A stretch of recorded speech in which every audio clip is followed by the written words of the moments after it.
Chandar dining table पर बैठा हुआ खाना खा रहा था। वाह सीमा, तुम कितना स्वादिष्ट खाना बनाती हो। वैसे मैं सोच रही थी कि क्यों ना हम अपना एक रेस्टोरेंट खोल लें। मैंने कुकिंग क्लासेस भी की हैं और आपने होटल मैनेजमेंट, और इससे हमें कहीं और काम भी नहीं करना पड़ेगा और हमारा घर भी अच्छे से चल जाएगा। बात तो तुम ठीक कह रही हो सीमा, लेकिन मेरे पास अभी इतने पैसे नहीं हैं कि हम ढाबा खोल लें। आप ऐसे ही परेशान होते हैं। आजकल बैंक से लोन लेना कितना आसान हो गया है।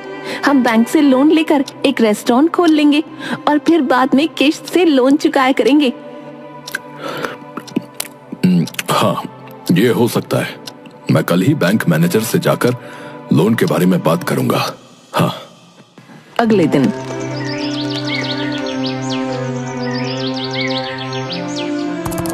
नमस्ते मैनेजर साहब, मुझे एक ढाबा खोलने के लिए बैंक से लोन लेना था। जी जी बिल्कुल, लेकिन उसके लिए आपको कुछ फॉर्मेलिटी करनी पड़ेंगी। आप ये फॉर्म भर दीजिए। और फिर कुछ ही दिनों में चंदर को लोन भी मिल जाता है। चंदर और उसकी पत्नी सीमा दोनों अपना एक छोटा सा ढाबा खोल लेते हैं। दो लड़के बैठे हुए बात कर रहे थे। अरे भाई, आज तो ना बहुत भूख लग रही है यार, और कुछ बाहर का खाने का मन भी हो रहा है। एक काम करते हैं ना, हमारे गांव में जो नया ढाबा खुला है उसमें चलते हैं। सुना है वहां कम दाम में बहुत स्वादिष्ट खाना मिलता है। हाँ तो चल फिर, वैसे भी नई नई जगह पर जाना तो हमारा शौक है, और फिर ब्लॉग भी बना लेंगे वहां पर जाकर। और दोनों लड़के चंदर के रेस्टोरेंट में पहुंच जाते हैं। क्या मंगवाऊं तुम्हारे लिए?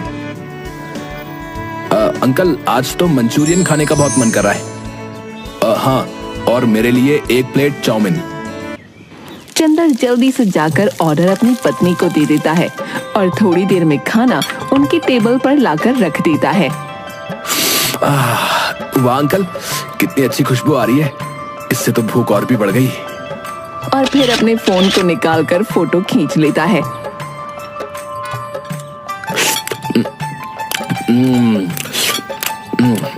अंकल, आपके रेस्टोरेंट का जितना नाम सुना था ना, ये तो उससे भी ज्यादा अच्छा निकला। अब हम बार बार यहीं पर खाना खाने आएंगे। हाँ हाँ अंकल, सच में इतने कम दाम में तो सिर्फ आप ही के यहाँ पर खाना मिलता है। हाँ। दोनों लड़कों की बात सुनकर चंदर खुश हो जाता है।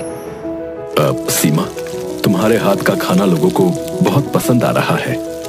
चलो अच्छा है, हमारा रेस्टोरेंट जल्दी जल्दी चलने लगे, फिर हमें बैंक की किस्त भी तो भरनी है। हाँ, सो तो है। रात को घर जाकर चंदर दौड़ा हुआ घर में आता है। सीमा, सीमा, ये देखो, वो जो लड़के आज रेस्टोरेंट में आए थे ना, जिन्होंने चाउमीन और मंचूरियन मांगा था, देखो उन्होंने हमारे रेस्टोरेंट का ब्लॉग बनाया भाई, और उस पर बहुत अच्छे अच्छे कमेंट भी आए हैं। देखो देखो। वाह, ये तो बहुत अच्छी बात है। इससे तो हमारे रेस्टोरेंट की पब्लिसिटी भी अच्छी हो जाएगी। और ये देखो, उन्होंने हमारे रेस्टोरेंट को 5 स्टार रेटिंग भी दी है। कुछ दिन बाद, चंदर, हमें बैंक की इस महीने की किस्त देनी थी ना, तुम कल ही जाकर किस्त दे आना। चंदर कुछ कहता उसके पहले ही उसका फोन बजता है। हेलो पिताजी, मैं बबलू बोल रहा हूँ।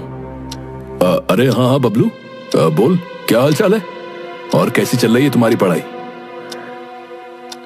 पिताजी, पढ़ाई तो अच्छी चल रही है, लेकिन मेरे कॉलेज की फीस की ना इंस्टॉलमेंट भरनी थी। 2 दिन के अंदर मेरे कॉलेज की फीस भरनी थी और बहुत जरूरी है। अगर फीस नहीं भरी तो मेरा पूरा साल बर्बाद हो जाएगा। चंदर कुछ सोचकर हिचकिचाता है। तभी सीमा उसके हाथ पर हाथ रखती है और आंखों से हाँ का इशारा करती है। अब पैसे पहुंचवा दूंगा बेटा मैं। सीमा, अब हम क्या करेंगे? बबलू की फीस जमा करना बहुत जरूरी है, पर बैंक की किश्त भरना भी तो जरूरी है।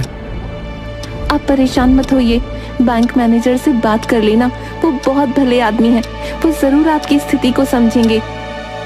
ठीक है, मैं आज शाम को रेस्टोरेंट से जाकर शशिकांत भाई साहब से बात करूंगा। फिर सीमा और चंदर दोनों रेस्टोरेंट चले जाते हैं।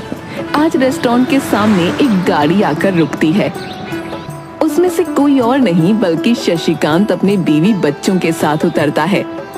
अरे मैनेजर साहब, मैं आज आपके ही पास आने वाला था। अरे चंदर, बातें छोड़ो, अभी बहुत जोर से भूख लग रही है, कुछ खाने के लिए बढ़िया सा ले आओ। थोड़ी ही देर में चंदर उन्हें जो भी चाहिए वो सर्व कर देता है। शशिकांत की पत्नी पारो, अरे वाह भाई साहब, आपके यहाँ का मटर पनीर तो सच में बहुत स्वादिष्ट है। आज पता चला कि लोग इतनी तारीफ क्यों करते हैं आपके रेस्टोरेंट की। पापा, मुझे आइसक्रीम भी खानी है। हाँ हाँ बेटा, मैं अभी तुम्हारे लिए आइसक्रीम लेकर आता हूँ। अच्छा हाँ भाई, अब बताओ कि क्या बात करनी थी तुम्हें मुझसे। वो मैनेजर साहब, इस बार मैं किश्त नहीं दे पाऊंगा। वो क्या है ना, मैंने पैसे तो जमा कर दिए थे, लेकिन मेरे बेटे बबलू की कॉलेज की फीस जमा करना बहुत जरूरी था, नहीं तो उसका पूरा साल बर्बाद हो जाता। इसलिए वो पैसे मैंने उसे दे दिए। अरे कोई बात नहीं भाई, वैसे भी तुम कहां भागे जा रहे हो, और किश्त की जगह तुम हर रोज मुझे अपने रेस्टोरेंट का खाना खिला देना भाई, ठीक है? फिर चंदर और सीमा दोनों हाथ जोड़कर शशिकांत और उसके परिवार को विदा कर देते हैं। आप हर किसी से किस्त समय पर लेते हैं, लेकिन चंदर से क्यों नहीं? चंदर बहुत ही ईमानदार आदमी है, मुझे पूरा भरोसा है कि वो अपनी किश्त जमा कर देगा।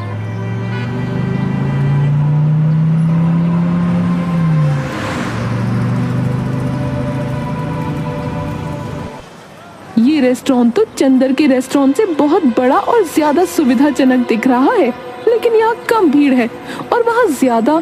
ऐसा क्यों? क्योंकि यहाँ का जो ओनर है वो बहुत ही बदतमीज और लालची किस्म का आदमी है। और वैसे भी होटल बड़ा बनाने से कुछ नहीं होता, उसमें खाना भी स्वादिष्ट होना चाहिए, और चंदर के रेस्टोरेंट में ये सारी बातें हैं। साहब, आपने इतनी मेहनत से इतना अच्छा और बड़ा रेस्टोरेंट खोला, लेकिन आपसे ज्यादा तो उस चंदर का रेस्टोरेंट चल रहा है। हाँ, और सुना है कि उसके रेस्टोरेंट में उसकी बीवी खाना बनाती है भाई। हाँ सरकार, क्यों ना आप भी भाभी जी से ही खाना बनवा लो। अरे उसे सिर्फ खाना खाना आता है, बनाना नहीं। वैसे भी जब आखिरी बार तुम हमारे घर आए थे और मैंने उसे पनीर की सब्जी बनाने के लिए बोला था, तो याद है ना कैसी बनाई थी?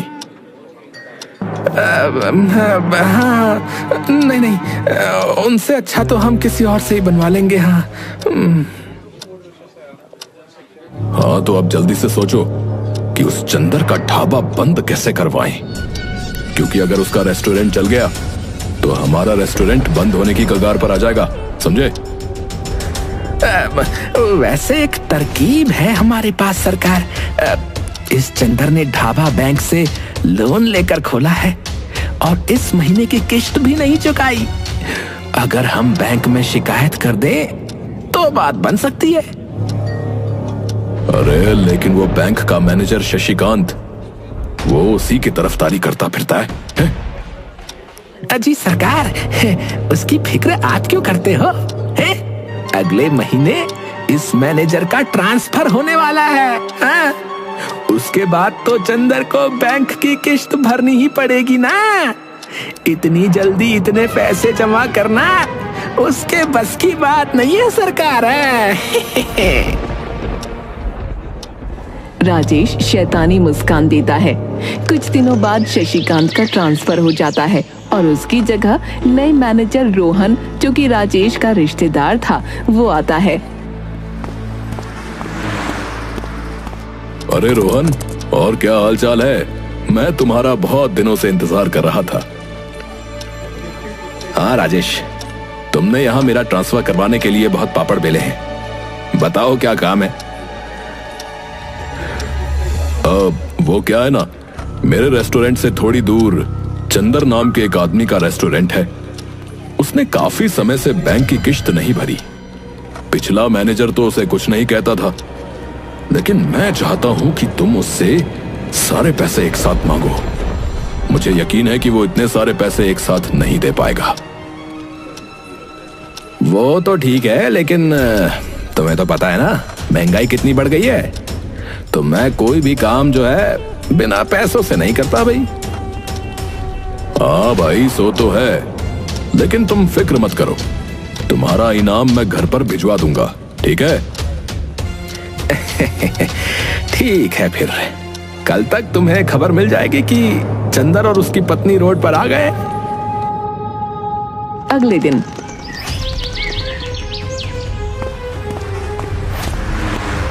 सुनिए, क्या आप ही चंदर हो? जी साहब। देखिए, मैंने आपकी फाइल अच्छे से देखी तो मुझे पता चला कि आपने काफी टाइम से बैंक का इंस्टॉलमेंट नहीं दिया है। अगर कल तक तुमने इंस्टॉलमेंट के सारे पैसे एक साथ जमा नहीं किए ना, तो तुम्हारे रेस्टोरेंट को हम जब्त कर लेंगे भाई। लेकिन साहब, मैं एक साथ इतने सारे पैसे कहां से लाऊंगा? थोड़ा सा वक्त दे दीजिए। रोहन बिना कुछ कहे सुने वहां से निकल जाता है। ये तो बड़ी मुसीबत की बात हो गई। एक ही दिन में इतने सारे पैसों का इंतजाम कैसे करेंगे? अगले दिन रोहन फिर से चंदर और सीमा के रेस्टोरेंट पर जाता है। हाँ जी, तो फिर हुआ पैसों का इंतजाम? नहीं मैनेजर साहब, आप मुझे बस एक हफ्ते का वक्त दे दीजिए।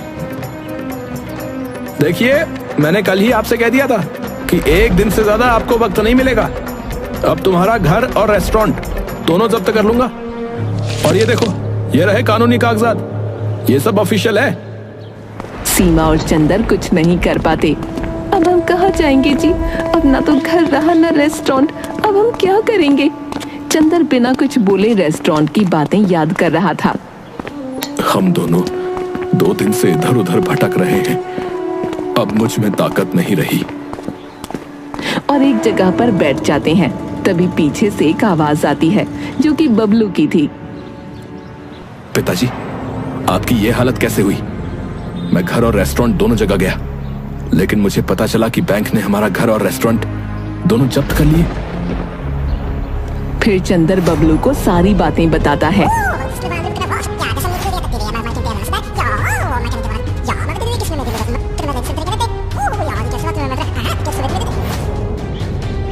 और अब हमारे पास कुछ भी नहीं है बेटा।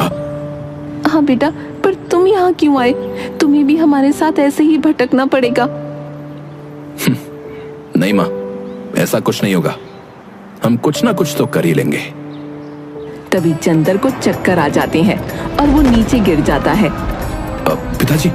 पिताजी क्या हुआ आपको? अरे, लगता है कमजोरी से चक्कर आ गए। बेटा तुम जल्दी कहीं से पानी ले आओ।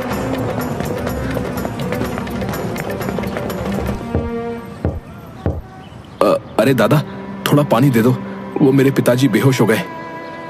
आदमी जल्दी से उसे एक लोटे में पानी दे देता है और बबलू चंदर को पानी पिलाकर एक जगह बैठा देता है। पिताजी, अब आप ठीक हैं? चंदर हाँ में सिर हिला देता है। माँ, मैं ये लोटा देकर आता हूँ। बबलू फिर उस घर में जाता है और लोटा दे देता है। तभी उसकी नजर एक ट्रक पर पड़ती है। अरे काका, ये ट्रक ऐसे ही क्यों पड़ा हुआ है? अरे खटारा है भाई, भंगार में बेचना है हमें। अच्छा काका, तो ये ट्रक जो है आप मुझे दे दीजिए। कितने में बेचोगे? बबलू उस आदमी से ट्रक ले लेता है। अरे काका, ये ट्रक तो अभी चल सकता है।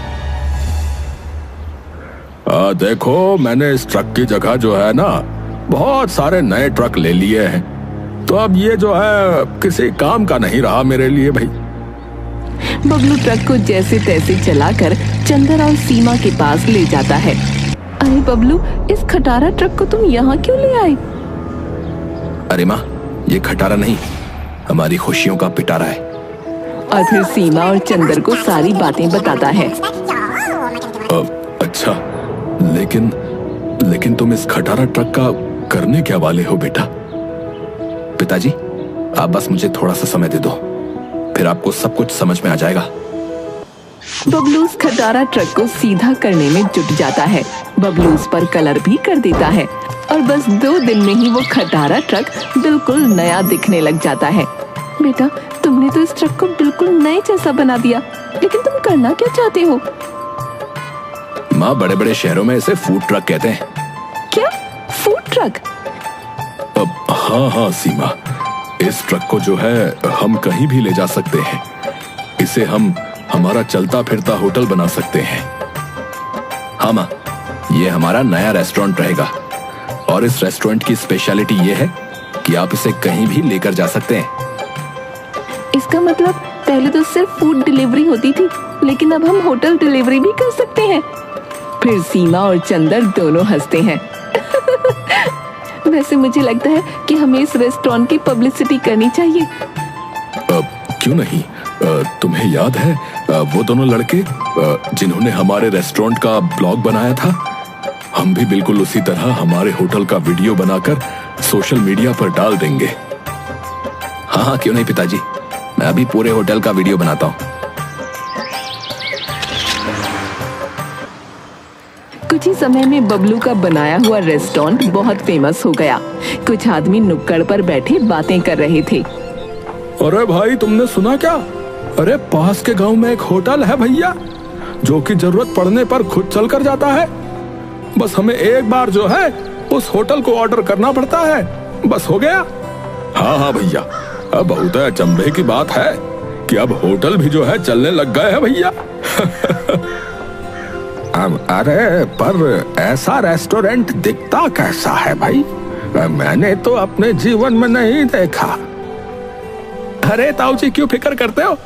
आप कहो तो मैं अभी बुला लेता हूँ उस रेस्टोरेंट को। अब हाँ हाँ बेटा, जरूर बुला लो। फिर मैं अपनी बुढ़िया को भी उसमें बैठकर खाना खिलाऊंगा। इधर रेस्टोरेंट में सीमा, ये देखो, हमारे होटल को सब लोग कितना पसंद कर रहे हैं और कितने सारे ऑर्डर आ रहे हैं। सीमा भी बहुत खुश हो जाती है। इधर राजेश और सुंदर दोनों गुस्से में थे। अरे सरकार, हमने तो इस चंदर का रेस्टोरेंट बंद करवा दिया था, लेकिन अब ये न जाने कहां से उस घुमक्कड़ रेस्टोरेंट को ले आया। मुझे नहीं पता, लेकिन मुझे कैसे भी उसके रेस्टोरेंट को खत्म करना है।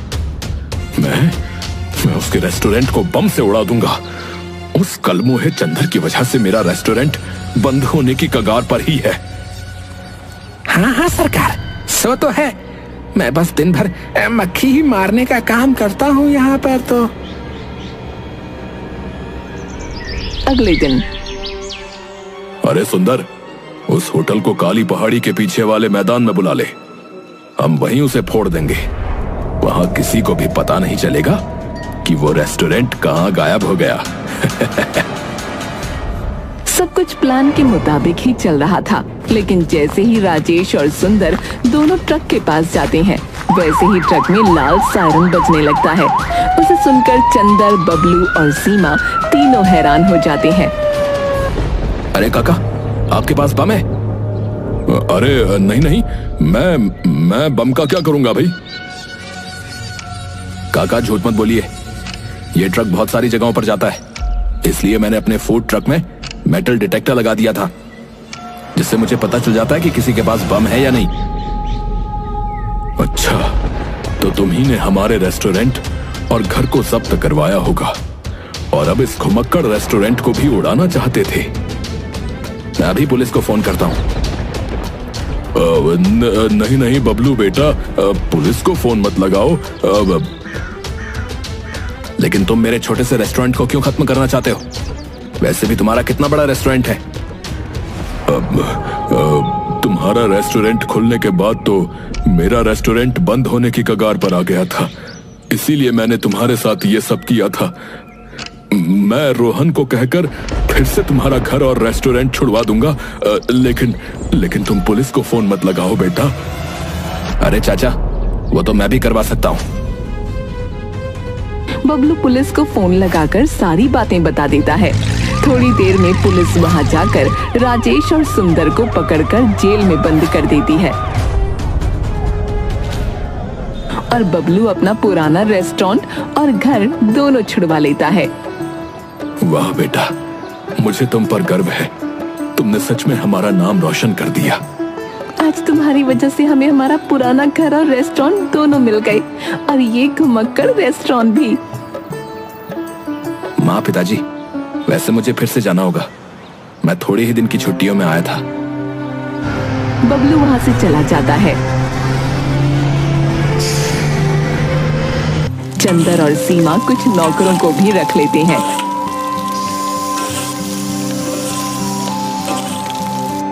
और फूड ट्रक के साथ साथ पुराने रेस्टोरेंट को भी चलाते हैं।